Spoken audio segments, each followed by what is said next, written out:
Muy buenos días, queridos hermanos. Los saludamos desde mi hogar junto a Alicia para compartir con ustedes la palabra del Señor. Y me imagino que en este momento estamos todos en casa, alrededor de la mesa. No hay ninguno que esté descansando, sino que toda la familia y los hijos están para oír la voz del Señor. Así que un saludo para toda la familia, para el integrante más pequeño y para el más grande. Miren, ha sido una semana hermosa la que hemos vivido, hemos interactuado como iglesia, nos alegra saber de que todos están realmente bien y que han también aceptado los desafíos que se le ha propuesto desde la iglesia y de plasmar en arte ese maravilloso versículo del Salmo 46, el verso 1, que el Señor es nuestro amparo y nuestra fortaleza. Así que felicitaciones a todos los artistas por todo lo que han hecho. Bueno, continuando con todo esto que estamos viviendo y este tiempo que es tan diferente y tan peculiar al que estábamos acostumbrados, vamos a reflexionar sobre la clave para enfrentar el peligro, pero no necesariamente enfocado solamente aquí a lo que es el coronavirus y la pandemia, sino también aplicado a todo lo que es cualquier situación de riesgo compleja que tengamos que atravesar nosotros en nuestra vida. Y durante la semana pasada ha estado dando vuelta en mi cabeza una historia del Antiguo Testamento, y a aquellos que les gustan las historias, bueno, vamos a leer una historia que se encuentra en el segundo libro de Crónicas, capítulo número 32. Si ustedes me acompañan, lo leemos juntos con mucha atención la palabra de Dios. Después de estas cosas y de esta fidelidad, vino Sennacherib, rey de los asirios, e invadió a Judá y acampó contra las ciudades fortificadas con la intención de conquistarlas. Viendo pues Ezequías la venida de Sennacherib y su intención de combatir a Jerusalén, tuvo consejo con sus príncipes y con los hombres valientes para cegar las fuentes de agua que estaban fuera de la ciudad, y ellos le apoyaron. Entonces se reunió mucho pueblo y cegaron todas las fuentes y el arroyo que corría a través del territorio, diciendo: ¿por qué han de hallar los reyes de Asiria muchas aguas cuando vengan? Después, con ánimo resuelto, edificó Ezequías todos los muros caídos e hizo alzar las torres, y otro muro por fuera. Fortificó además a Milo en la ciudad de David, y también hizo muchas espadas y escudos. Y puso capitanes de guerra sobre el pueblo, y los hizo reunir en la plaza de la puerta de la ciudad, y habló al corazón de ellos diciendo: esforzaos y animaos, no temáis, ni tengáis miedo. El rey de Asiria, ni de toda la multitud que con él viene, porque más hay con nosotros que con él. Con él está el brazo de carne, mas con nosotros está Jehová nuestro Dios para ayudarnos y pelear nuestras batallas. Y el pueblo tuvo confianza en las palabras de Ezequías, rey de Judá. Después de esto, Sennacherib, rey de los asirios, mientras sitiaba a Laquis con todas sus fuerzas, envió sus siervos a Jerusalén para decir a Ezequías, rey de Judá, y a todos los de Judá que estaban en Jerusalén: así ha dicho Sennacherib, rey de los asirios: ¿en quién confiáis vosotros al resistir el sitio en Jerusalén? No os engañe Ezequías para entregaros a muerte, a hambre y a sed, al decir: Jehová nuestro Dios nos librará de la mano del rey de Asiria. ¿No es Ezequías el mismo que ha quitado sus lugares altos y sus altares, y ha dicho a Judá y a Jerusalén: delante de este solo altar adoraréis y sobre él quemaréis incienso. ¿No habéis sabido lo que yo y mis padres hemos hecho a todos los pueblos de la tierra? ¿Pudieron los dioses de las naciones de esas tierras librar su tierra de mi mano? ¿Qué Dios hubo de entre todos los dioses de aquellas naciones que destruyeron mis padres, que pudieran salvar a su pueblo de mis manos? ¿Cómo podrá vuestro Dios libraros de mi mano? Ahora pues, no os engañe Ezequías, ni os persuada de ese modo, ni le creáis que si ningún Dios de todas las naciones y reinos pudo librar a su pueblo de mis manos y de la mano de mis padres, cuánto menos vuestro Dios os librará de mi mano. Y otras cosas más hablaron los siervos contra Jehová y contra su siervo Ezequías. Además de esto, escribió cartas que blasfemaba contra Jehová, Dios de Israel, y hablaba contra él diciendo: como los dioses de las naciones, de los países, no pudieron librar a su pueblo de mis manos, tampoco el Dios de Ezequías librará al suyo de mis manos. Y clamaron a gran voz en judaico al pueblo de Jerusalén que estaba sobre los muros, para espantarles y atemorizarles, a fin de poder tomar la ciudad. Y hablaron contra el Dios de Jerusalén, como contra los dioses de los pueblos de la tierra, que son obras de manos de hombres. Mas el rey Ezequías y el profeta Isaías, hijo de Amós, oraron por esto y clamaron al cielo. Y Jehová envió un ángel, el cual destruyó a todo valiente y esforzado, y a los jefes y capitanes en el campamento del rey de Asiria. Este se volvió por tanto avergonzado a su tierra, y entrando en el templo de su Dios, allí lo mataron a espada sus propios hijos. Así salvó Jehová a Ezequías y a los moradores de Jerusalén de las manos de Sennacherib, rey de Asiria, y de las manos de todos, y les dio reposo por todos lados. Bueno, una hermosa lectura que hemos tenido sobre este pasaje. Vamos a ubicarnos en la historia, y le voy a tratar de hacer la forma más sintética. Israel como nación tenía dos reinos, el reino del norte y el reino del sur. El reino del norte, que tenía su propio rey, que lo componían 10 tribus de las 12 de Israel, ya había sido tomado por los asirios. Así que lo que hicieron los asirios es llevar a la mayoría de la gente a habitar otras naciones que ellos habían conquistado.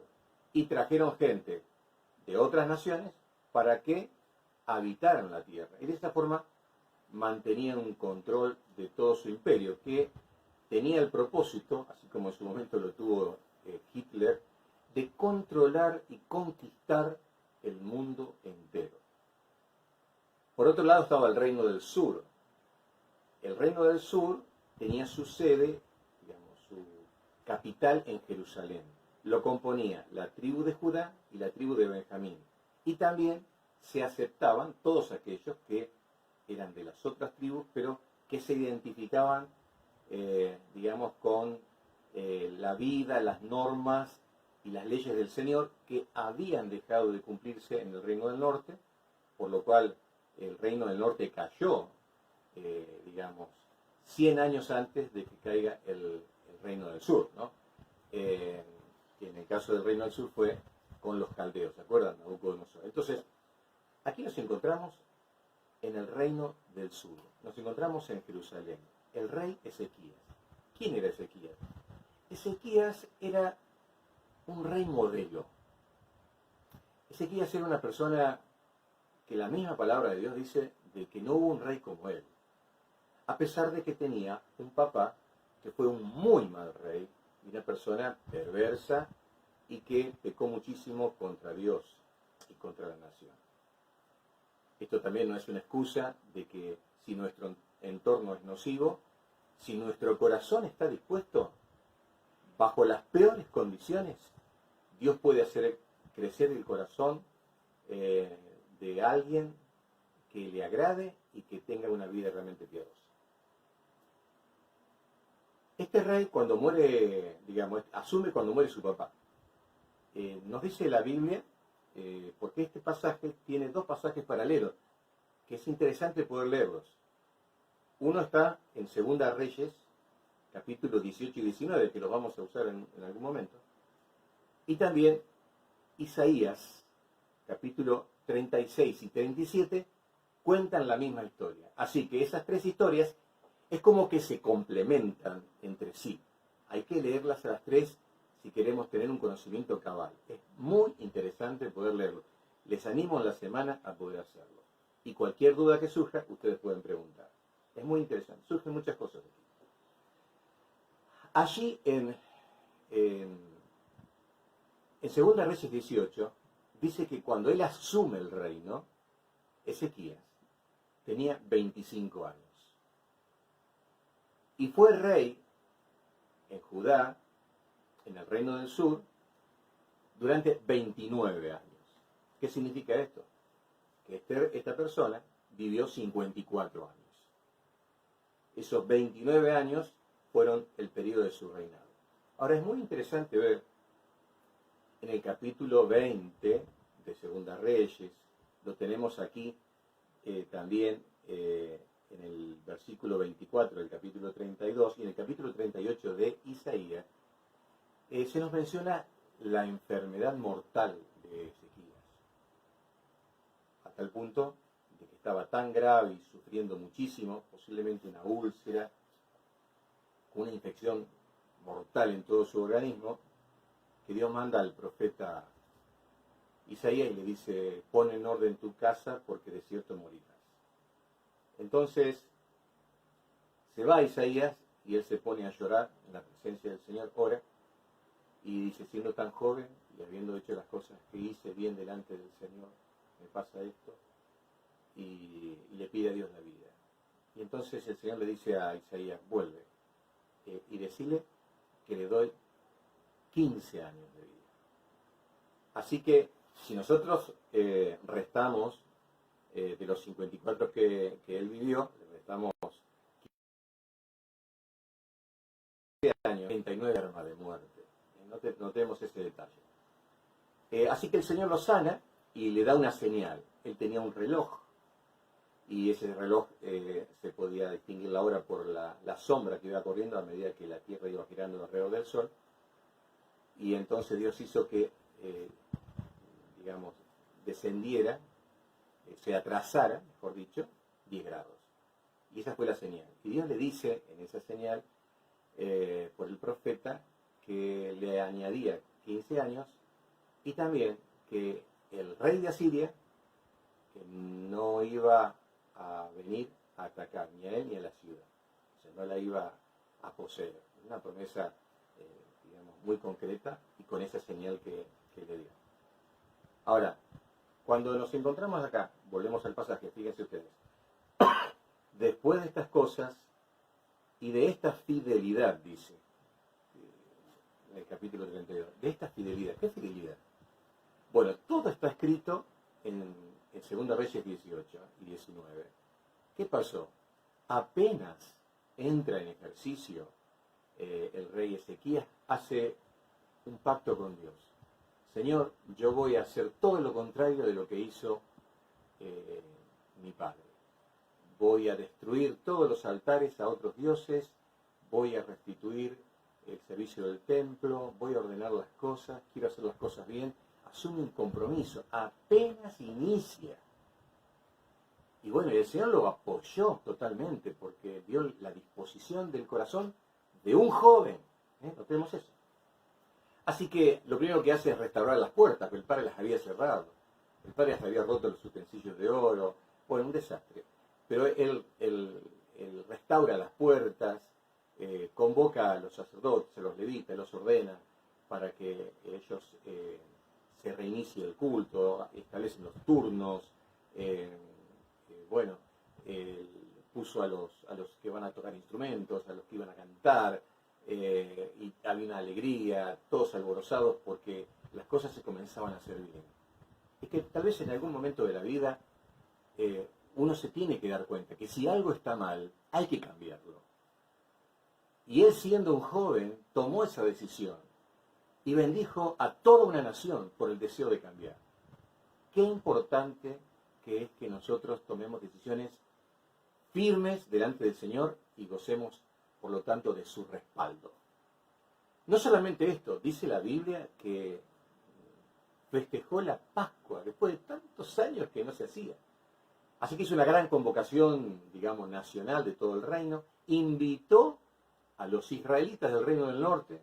La mayoría se rió, no quiso saber nada. Otros sí vinieron y tuvieron la fiesta de los panes sin levadura, la Pascua, los 7 días. Y fue tan hermosa la experiencia que quisieron hacerla 7 días más. Así estaban todos alborozados y felices. Y los pocos altares que había, otros dioses los destruyeron. Todos los que participaron de la Pascua. Y luego cada uno se fue a su casa y fue realmente algo maravilloso. Eso fue la fidelidad de la que habla el verso 1 del capítulo 32.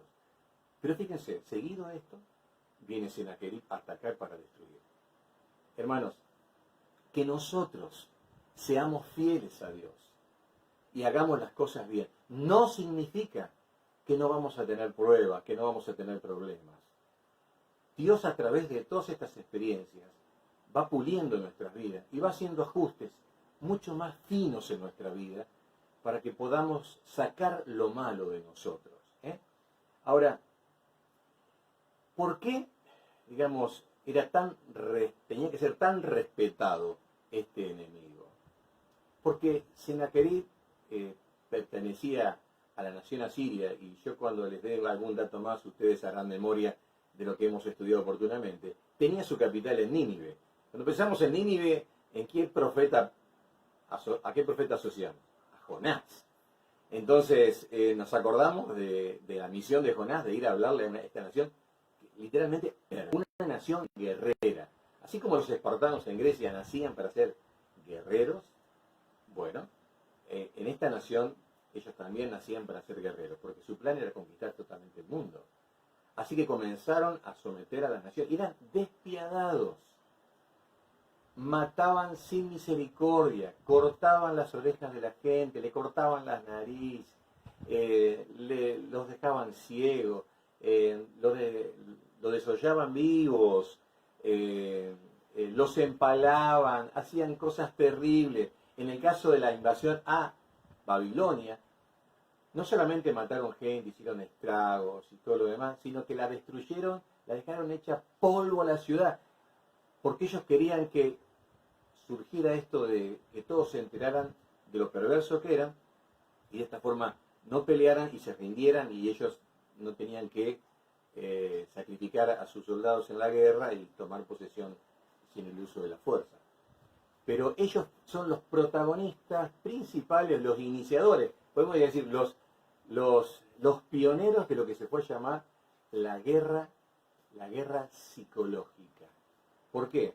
Porque ellos de esta forma intimidaban sin pelear. Por ejemplo, agarraban tablillas, las escribían, las tallaban torturas que ellos hacían y las mandaban antes a las ciudades, a las naciones, para que de esta forma intimidarlos. De esa forma, entonces, cuando ellos venían, la gente estaba temblando de miedo. Bueno, para decir algo, era un enemigo terrible. Y eran, aparte, cientos de miles. Eran terribles. Entonces, cuando se entera Ezequías de que viene, entonces, ¿qué es lo que hace? Y bueno, aquí tenemos lo que yo quería plantearles a ustedes en forma muy breve, las claves para enfrentar los peligros. Una de las cosas que él hizo fue convocar a la gente, como si el jefe de familia convoca a la familia, a los hijos, y le dice, bueno, ¿cómo vamos a enfrentar digamos, esta pandemia? ¿Cómo la vamos a enfrentar? Bueno, ¿cómo nos vamos a higienizar? Si papá trabaja, ¿cómo papá va a entrar a la casa sin traer ninguna infección? Bueno, eso es lo que vamos a tratar de organizarnos. Y se organizaron, en este caso como nación. Nosotros nos organizamos como familia, y hemos cambiado hábitos y hemos reforzado la seguridad. Y eso está realmente muy bien. Y él que dijo, bueno, si viene el enemigo y nos va a sitiar, es decir, nos va a rodear con sus cientos de miles de soldados. Y cuando se llamaba un sitio, el sitio duraba 1 año, 2 años, 3 años. Samaria tardó 3 años en tomarse.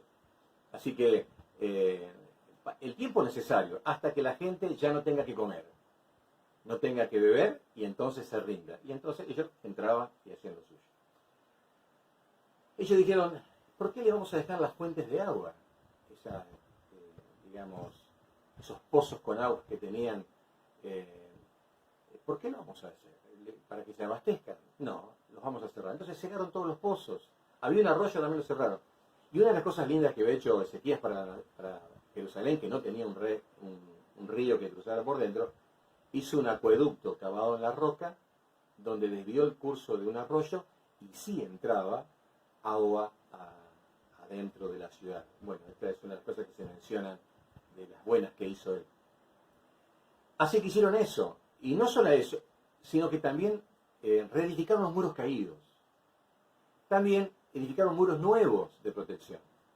Y las torres, de donde hacían la vigilancia y de donde también se ubicaban la gente que manejaba las flechas, todos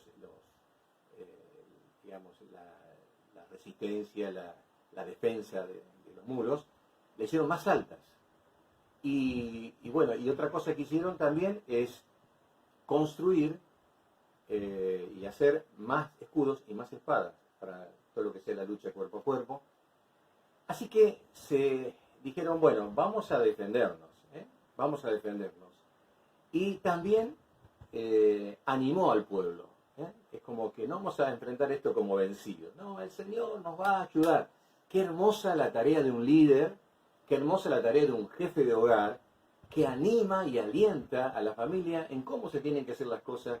Y todo se hizo de esa forma. Dice que el pueblo dijo, bueno, está bien, vamos a resistir y no nos vamos a rendir. Esto significa, queridos hermanos, que hay cosas que independiente de lo que Dios haga, nosotros debemos hacer. Es decir, está la parte humana. Está esto, nos lavamos, nos higienizamos, tratamos de evitar el contacto físico. Hermanos me cuentan que cuando llegan de trabajar, dejan su ropa en otro lado, se bañan, se higienizan y luego ingresan a la casa, se cambian, ahí puede besar a su esposa, a sus hijos y comienza la vida normal dentro de la casa. Hay como un protocolo familiar para cuidar la familia, y eso está perfecto y eso está bien. Y eso no significa que no tengamos fe, sino que significa que somos responsables y estamos haciendo nuestra parte. Ahora, Isaías tiene su aparición aquí. ¿Por qué? Porque cuando él se entera de que había una decisión resuelta de destruir todo, ¿no es cierto? Porque lo hemos notado cuando manda a esos 3 representantes a hablar, y se esperaba de que los representantes hablaran en arameo, que era la lengua, digamos así, común, y les hablan en hebreo. Y no lo hacen en forma privada, lo hacen a los gritos para que toda la gente que estaba en el muro escuchara, cosa de que se intimiden. Era un efecto psicológico muy fuerte. Entonces cuando Ezequías se entera de todo esto, como dije, va en busca de Isaías, y lo que hace, nos dice la escritura acá, es orar al cielo, orar a Dios. Y esta es otra cosa importante. Tenemos que orar. Primero, Ezequías fue a la casa de Dios y se presentó en la casa de Dios. Lo hizo 2 veces y él oró a Dios. En la segunda oportunidad colocó las cartas intimidatorias en la presencia del Señor. Y otra cosa que hizo es pedir oración. Le dijo, Isaías, ora por nosotros para que Dios tenga realmente misericordia de nosotros. Ahora, uno se pregunta, ¿no había recibido Ezequías una promesa de que el rey Sennacherib no iba a destruir y tomar Jerusalén? Fíjense, si ustedes me acompañan, para que nosotros tengamos el pasaje, en 2 Reyes capítulo 20, verso número 6, dice, y añadiré a tus días 15 años, y te libraré a ti y a esta ciudad de la mano del rey de Asiria, y ampararé esta ciudad por amor a mí mismo y por amor a David mi siervo. Fíjense eso, ¿no? Estaba esa promesa. ¿Qué pasó acá entonces? Es como que vivió una crisis, se intimidó. ¿Qué pasó acá? Déjenme decirle esto, hermanos. Dios le había dado la promesa que lo iba a librar del enemigo. Se la dio varios meses antes, porque en el mismo año en que entró Sennacherib, en ese mismo año él se enfermó de muerte. Se enfermó antes, pasaron varios meses, capaz que 7, 8, 10 meses, y después llega Sennacherib. Él tenía la promesa, pero frente a la realidad del enemigo intimidatorio, frente a los cientos de miles y los ejércitos, y todo el aparataje que usaban para demoler los muros, era imponente todo eso, es como que lo cimbronó, digamos, lo conmovió, ¿no? Y yo quiero decir algo.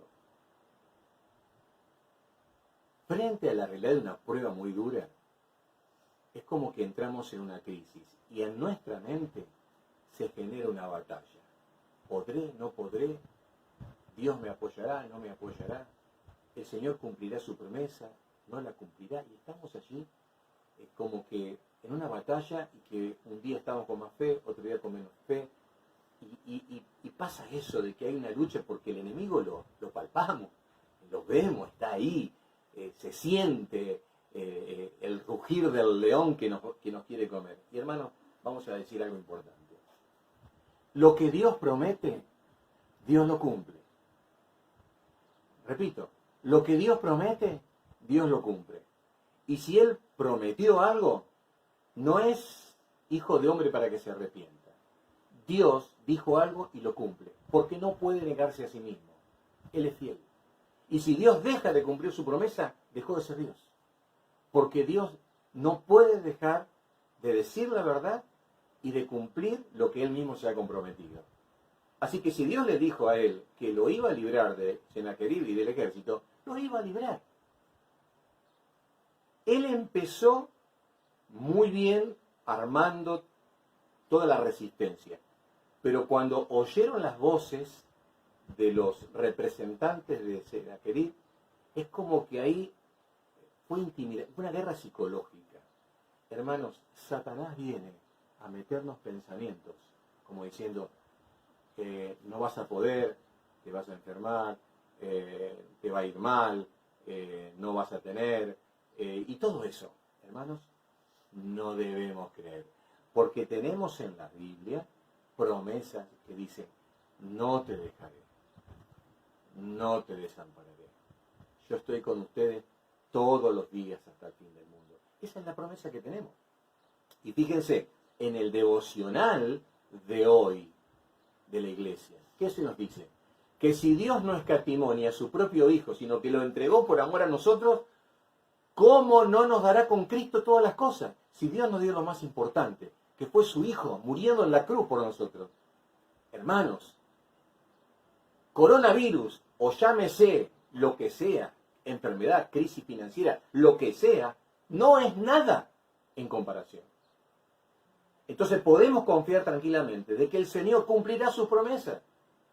Y tenemos que dormir tranquilos y descansar, tomar todos los recaudos necesarios. Pero podemos descansar porque Dios realmente cumple sus promesas. Y bueno, fue así que después que se fueron estos, y Ezequías y Isaías oraron, el Señor obró. ¿Y qué es lo que dice la Escritura? Dice que el ángel de Jehová en la Biblia es la segunda persona de la Trinidad. Aparece en toda la Biblia, es una manifestación preencarnada de Cristo. Y el Señor aparece y en la noche 185.000 personas, guerreros, soldados, entrenados, la fuerza poderosa de este rey, murió. Y cuando se levantan a la mañana, ustedes se acuerdan lo que leíamos el domingo pasado, al clarear la mañana su ayuda traerá. Bueno, algunos creen que Salmo 41, el que lo escribe, tiene en mente este episodio. Porque a la mañana lo que sucede es que los guerreros, la fuerza militar, estaba tendida y muerta. Y dice que Sennacherib, avergonzado, y también porque escuchaba rumores de que había un ejército de Etiopía que venía a atacar, se va nuevamente para Nínive. ¿Y qué es lo que sucede en Nínive? Lo que sucede es que él está un día adorando a su Dios y vienen dos de sus hijos y lo matan. Y ahí termina la historia de Sennacherib. Y Asiria nunca más fue a conquistar Jerusalén, porque Dios dijo no. Por supuesto, después Judá cae en pecado y se pervierte como el reino del norte y el Señor usa Babilonia. Y esa es otra historia. Pero aquí pasó algo maravilloso. Dios obró con poder milagroso. Mis amados hermanos, debemos creer las promesas del Señor.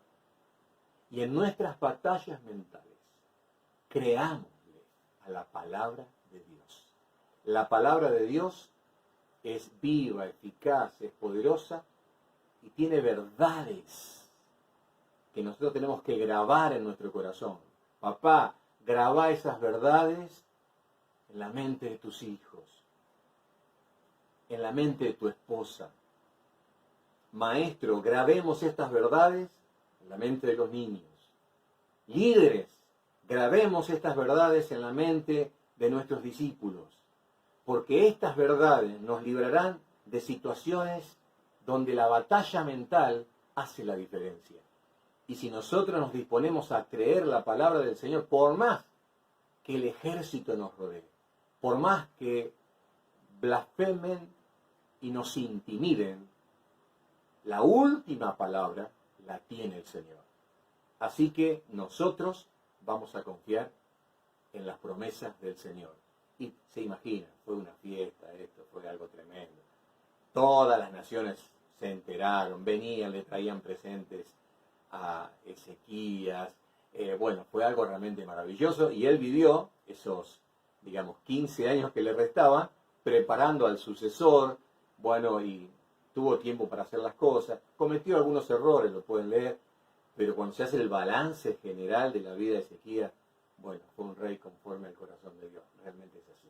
Así que hermanos, conozcamos las promesas y, por supuesto, creamos las promesas del Señor. Así que les animo para que puedan estar leyendo los pasajes paralelos.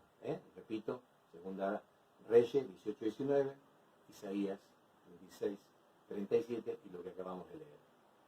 Mañana van a recibir un desafío de parte de la iglesia y queremos que todos puedan estar participando. Así que vamos a orar al Señor para que nos bendiga en esta semana. Señor, muchísimas gracias. Te damos en esta mañana por tu palabra. Gracias por esta experiencia maravillosa de tu pueblo. Y cómo tú usaste a Ezequías y al profeta Isaías para que, buscando tu presencia y tu ayuda, pudieran experimentar una gran liberación. Señor, nosotros estamos enfrentando la pandemia y tantas otras cosas que también acechan nuestra vida. Queremos rogarte en esta mañana que tú seas nuestra salvación. Como dijo Ezequías, sálvanos, Señor, sálvanos. Puedes hacerlo. Pero también dijo Ezequías, para que sea conocido en todas las naciones que tú eres Dios. Señor, que el mundo pueda ver que tú eres real en cada una de nuestras vidas. Bendice a la iglesia, bendice nuestras familias. En el nombre del Señor Jesús.